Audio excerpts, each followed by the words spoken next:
Hello students, welcome to my channel. आज की video में हम करेंगे class 8 maths chapter 5 square and square root की एक्सरसाइज 5.3 के क्वेश्चन 5 to 10। और यदि आप मेरे चैनल पे नए हैं तो प्लीज़ मेरे चैनल को लाइक कीजिए, सब्सक्राइब कीजिए, शेयर कीजिए। देखिए क्वेश्चन नंबर 7। तो क्वेश्चन नंबर 7 में क्या है? The student of class 8 of a school denoted ₹2401 in all for prime minister national relief fund. तो स्टूडेंट इसमें क्या बताया गया है कि क्लास 8 के स्टूडेंट्स ने मिलकर कितने रुपए डोनेट किए? 2401 प्राइम मिनिस्टर के नेशनल रिलीफ फंड के लिए। Each student donated as many rupees as the number of student in the class. तो बच्चों ने कितने रुपए डोनेट किए? जितने क्लास में बच्चे हैं। तो find the number of student in the class. तो इसमें हमें क्या बताना है? हमें बताना है नंबर ऑफ द स्टूडेंट कि उस क्लास में कितने स्टूडेंट्स हैं। तो स्टूडेंट्स इस बात को समझिए, हमारे पास टोटल रुपीज़ कितने हैं? Total rupees donate, total rupees कितने डोनेट किए? 2401। और साथ में हमारे पास क्या दिया गया है कि जितने बच्चे हैं हर बच्चे ने उतने ही रुपए डोनेट करे। जैसे आप एग्जांपल के तौर पे समझिए, क्लास में हमारे पास 20 बच्चे हैं तो हर बच्चे ने कितने रुपए डोनेट करे? 20 रुपीज़। आए स्टूडेंट समझ में कि as many rupees as the number of students. तो डोनेट उतने ही रुपए हुए हैं जितने क्लास में बच्चे हैं। और अब हमें बताना क्या है कि number of student in the class, कि क्लास में कितने स्टूडेंट्स हैं। तो देखिए, तो हमें ये बताना है। तो सबसे पहले हम क्या मान लेंगे? हम मान लेंगे let the number of student in the class. तो हम क्लास में नंबर ऑफ स्टूडेंट क्या मान लेंगे? एक्स। हमने क्या मान लिया कि क्लास में एक्स बच्चे हैं। तो देखिए, अब मैंने आपको क्या कहा कि भाई जो हमारे पास जितने बच्चे हैं उतने ही बच्चों ने रुपए डोनेट किए हैं। मान ली क्लास में 20 बच्चे हैं तो हर बच्चे ने कितने रुपए डोनेट किए? 20। तो टोटल रुपीज़ कितने हो गए? 20 × 20 is equal to total amount. क्योंकि हर बच्चा अगर सेम अमाउंट डोनेट करेगा जितने क्लास में बच्चे हैं, तो मैंने कहा कि क्लास में 20 बच्चे हैं तो एक बच्चे ने अगर 20 की हैं तो 20 के 20 बच्चों ने 20 रुपए डोनेट किए, तो दोनों को क्या कर देंगे? मल्टीप्लाई। और दोनों को मल्टीप्लाई करके क्या निकलेगा? टोटल अमाउंट जो रुपए डोनेट किए हैं। तो स्टूडेंट्स ये बात आप अच्छे से समझिए कि हमने यहाँ कौन सा कंसेप्ट लगाया है। देखिए, मैं आपको फिर से समझाती हूँ। अगर हमारे क्लास में 20 बच्चे हैं, आप ध्यान से समझिए, क्लास में यदि आपके 20 बच्चे हैं और हर बच्चा कितने रुपए दे रहा है? 20। तो आपको कैसे पता चलेगा कि टोटल कितने रुपए डोनेट किए? पहले बच्चे ने भी 20 दिए, दूसरे बच्चे ने भी 20 दिए, तीसरे बच्चे ने भी 20 दिए, ऐसे सब बच्चों ने कितने कितने रुपए दिए? 20। तो 20 बच्चों ने 20 रुपए दिए हैं तो 20 को हम 20 से मल्टीप्लाई कर देंगे और साथ में हमारे पास क्या निकल आएगा?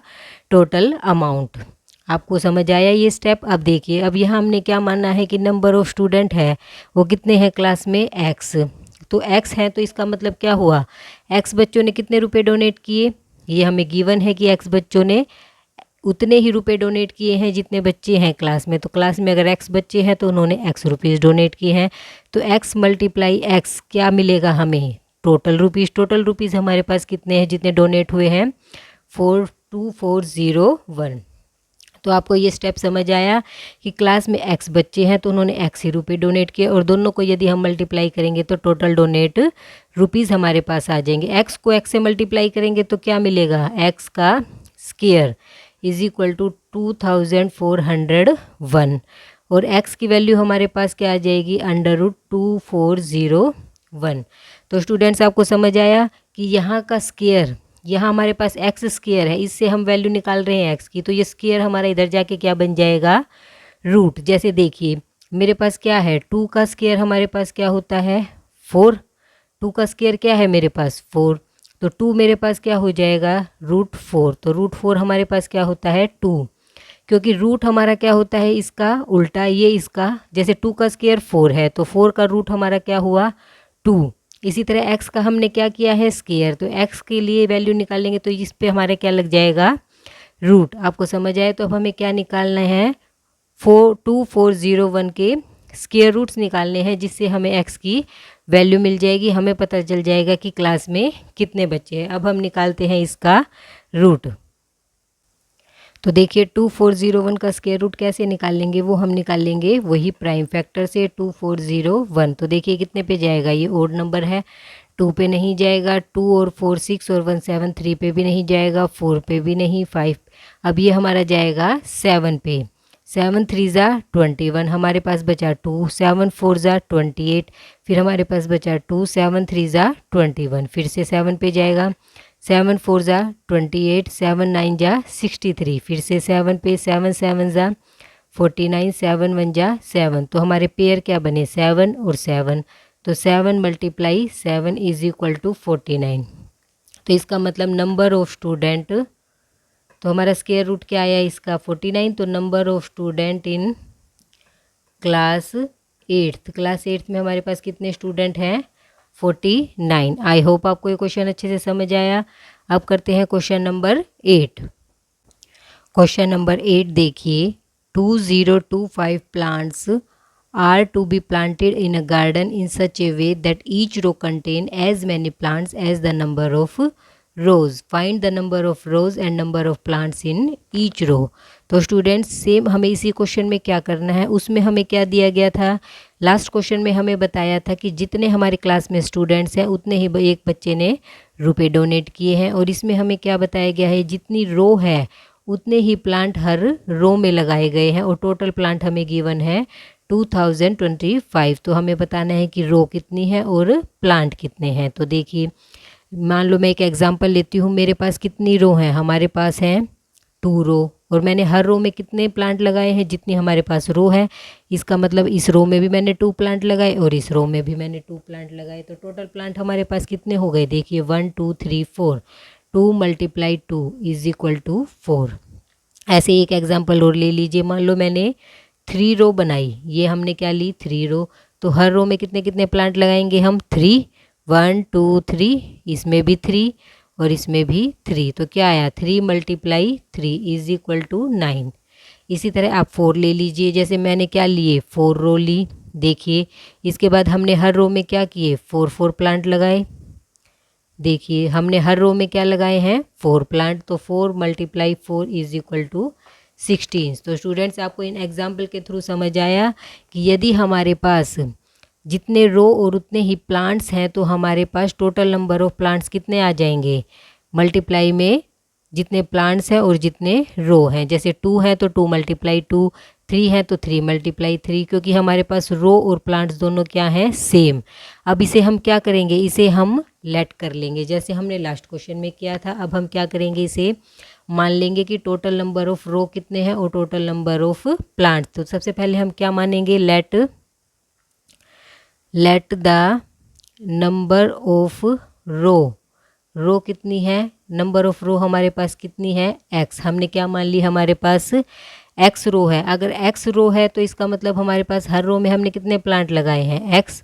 तो हमारे पास आ जाएगा x multiply x is equal to total plants. Total plants कितने गिवन है 2025। तो इससे हमें क्या मिला, x मल्टीप्लाई x क्या हो जाएगा x square is equal to 2025। तो इससे हमें क्या मिला, x की वैल्यू स्टूडेंट्स हमें मिल जाएगी √2025। x स्क्वायर है तो दूसरी साइड जाके क्या बन जाता है, ये रूट। इसका हमें क्या निकालना है अब, स्क्वायर रूट। तो देखिए स्क्वायर रूट हम कैसे निकाल लेंगे, 2025 हमारा कितने पे जाएगा 5 पे, 5 4 ज़ा 20। अब 2 हमारा 5 से छोटा है, हमें 2 डिजिट लेने के लिए क्या लगानी पड़ेगी 0। अब देखिए 5 5 ज़ा 25, फिर से 5 पे कीजिए, 5 8 ज़ा 40, 5 1 ज़ा 5, 3 9 जा 3 2 जा 6, 3 7 जा 21, 3 9 जा 27, 3 3 जा 9, 3 1 जा 3।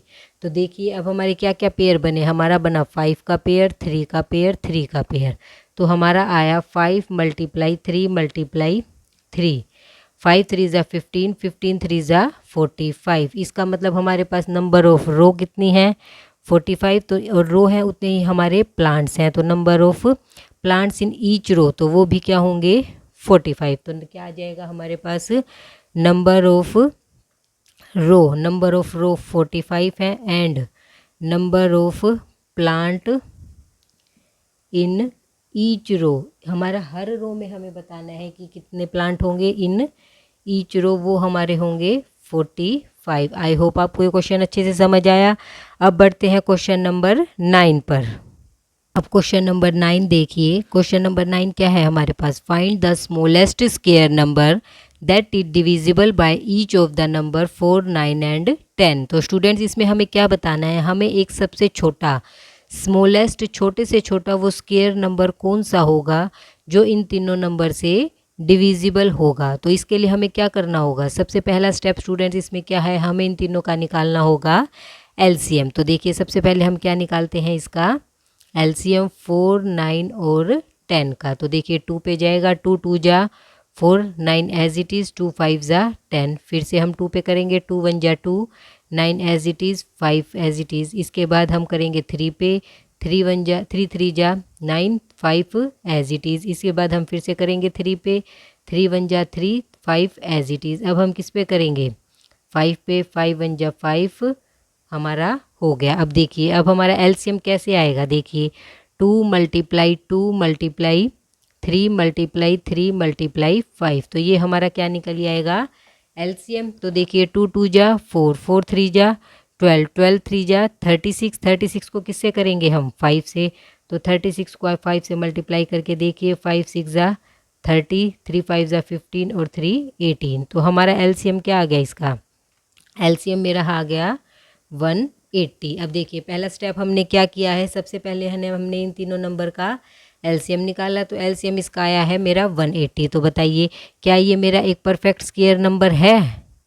आप इस नंबर को देख के बता सकते हैं कि ये हमारा परफेक्ट स्क्वायर नंबर है या नहीं? नहीं, क्योंकि इसके लास्ट में क्या है? ओनली 10। जिस नंबर के पीछे हमारे पास ओड नंबर में 0 होती है वो हमारा परफेक्ट स्क्वायर नंबर नहीं होता। अगर हमारे इसके पास 2 0 होती तो हमारा वो नंबर परफेक्ट स्क्वायर हो जाता है। यहाँ हमारे पास ओनली 10 है तो ये नंबर हमारा क्या नहीं है? परफेक्ट स्क्वायर नंबर नहीं है। तो इसे हमें परफेक्ट स्क्वायर नंबर बनाने के लिए क्या करना पड़ेगा? हमें किसी नंबर से मल्टीप्लाई करना पड़ेगा ताकि ये हमारा परफेक्ट स्क्वायर नंबर बन जाए, जो हमने अभी लास्ट क्वेश्चंस में किया था क्वेश्चन नंबर 5 में कि किस नंबर से मल्टीप्लाई करें कि वो नंबर हमारा परफेक्ट स्क्वायर नंबर बन जाए। तो इसके लिए पहले हमें क्या करने होंगे? इसके फैक्टर्स निकालने होंगे। देखिए मैं 180 के क्या निकालती हूँ? फैक्टर। 2 पे जाएगा, 2 9 जा 18 0, 2 पे फिर से गया, 2 4 जा 8, 2 5 जा 15, 3 पे गया, 3 1 जा 3, 3 5 जा 15, फिर से 3 पे गया और अब हमारा गया 5 पे। तो देखिए 2 का पेयर बना, 3 का पेयर बना। इसका मतलब मुझे इस नंबर को किससे डिवाइड करना होगा? 5, मल्टीप्लाई करना होगा 5 से। तो मैं 180 को यदि 5 से मल्टीप्लाई करूं, 5 0 0, 5 8 जा 40, 4 कैरी, 5 1 जा 5 और 1 9। तो देखिए अगर मैं 180 को 4 से मल्टीप्लाई करूँ तो मुझे क्या मिला? 900। तो मुझे मिल जाएगा एक परफेक्ट स्क्वायर नंबर। तो देखिए इसमें हमारे इसके पीछे क्या है? 2 0। तो इससे आपको पता चल रहा है तो ये हमारा क्या बन गया? एक परफेक्ट स्क्वायर नंबर। 900 किसका परफेक्ट स्क्वायर होता है? 30 का। 30 स्क्वायर को हम क्या लिख सकते हैं? 900। तो स्टूडेंट्स आपको समझ आया ये क्वेश्चन हमें कैसे करना है? हमें स्मॉलेस्ट स्क्वायर नंबर निकालना है कि that is divisible by each of the following, जो इन सब से डिविजिबल हो। तो देखिए सबसे पहले हमें क्या करना होगा? हमें इसके निकालना होगा एलसीएम। इसका एलसीएम निकालने के बाद हमारे पास क्या आया? 180। तो अब हम चेक करेंगे क्या वो हमारा परफेक्ट स्क्वायर नंबर है। तो देखिए इसके लास्ट में हमारे पास ओनली 10 है। इसका मतलब ये क्या नहीं है? ये परफेक्ट स्क्वायर नंबर नहीं है। तो परफेक्ट स्क्वायर नंबर बनाने के लिए हमें क्या निकालने होंगे? उसके प्राइम फैक्टर। फिर जो नंबर हमारे पास सिंगल बचेगा उससे हम मल्टीप्लाई करके परफेक्ट स्क्वायर नंबर निकाल लेंगे। तो परफेक्ट स्क्वायर निकालने के लिए मैंने आपको लास्ट क्वेश्चन में भी समझाया था कि हम परफेक्ट स्क्वायर नंबर कैसे निकालते हैं। तो ये क्वेश्चन बहुत इंटरेस्टिंग है, बिल्कुल भी कंफ्यूजिंग नहीं है। जितनी आप प्रैक्टिस करेंगे उतने ये क्वेश्चन आपको क्लियर होंगे। अब हम करते हैं क्वेश्चन नंबर 10। क्वेश्चन नंबर 10 देखिए। Find the smallest square number that is divisible by each of the following number 8, 15 and 20। Same question number 9 हमने किया है, उसमें भी हमें क्या करना था? स्मॉलेस्ट स्क्वायर नंबर निकालना था जो हमारा डिविजिबल होगा 8, 15 एंड 20 से। तो सबसे पहला स्टेप क्या है? हम इसके निकाल लेंगे एलसीएम। तो देखिए 8, 15 एंड 20। तो सबसे पहले हम करेंगे 2 से, 2 4 जा 8, 15 एज इट इज़, 2 10 जा 20। अगेन हम करेंगे 2 से, 2 2 जा 4, 2 5 जा 10। अब हम किससे करेंगे? फिर से 2 से, 2 1 जा 2, 15 और 5। अब हम करेंगे 5 से, 5 3 ज़ा 15, 5 1 ज़ा 5। अब हम करेंगे 3 से, 3 1 ज़ा 3।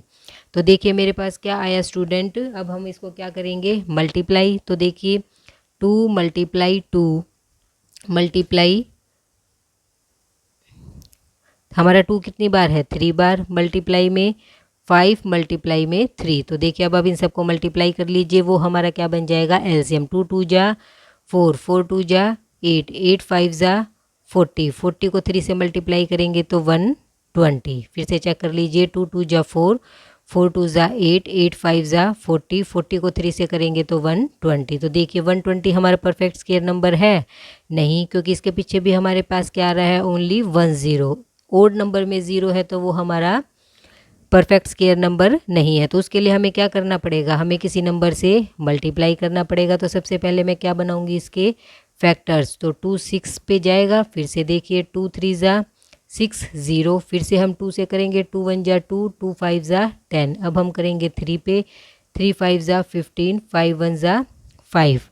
तो देखिए अब हमारे इसमें क्या क्या नंबर आए, 2 2 2 3 और 5। तो हमारे पास क्या क्या नंबर हैं, हमने बनाया 2 का पेयर, और साथ में ये हमारे पास क्या है, सारे सिंगल, 2 3 एंड 5। तो इसके लिए हमें क्या करना पड़ेगा, देखिए हमें इन सभी नंबर से इसको क्या करना पड़ेगा, मल्टीप्लाई। 2 3 जा 6, 6 5 जा 30। इस नंबर को हमें किससे मल्टीप्लाई करना पड़ेगा, 30 से, क्योंकि जो नंबर हमारे पास क्या है, जो नंबर हमारे पास सिंगल है, हमें इस नंबर को उससे मल्टीप्लाई करना पड़ेगा। तो 120 को मुझे मल्टीप्लाई करना पड़ेगा 2 मल्टीप्लाई 3 मल्टीप्लाई 5। तो देखिए 5 3 ज़ा 15, 15 2 ज़ा 30। तो 120 को मैं मल्टीप्लाई कर रही हूँ 30 से, तो हमारा आ जाएगा 3600। तो ये हमारा क्या हुआ, एक सबसे छोटा परफेक्ट स्क्वायर नंबर हुआ जो हमारा डिविजिबल होगा 8 15 एंड 20 से। आई होप आपको ये क्वेश्चन अच्छे से क्लियर हुआ। इसी के साथ हमारी एक्सरसाइज 5.3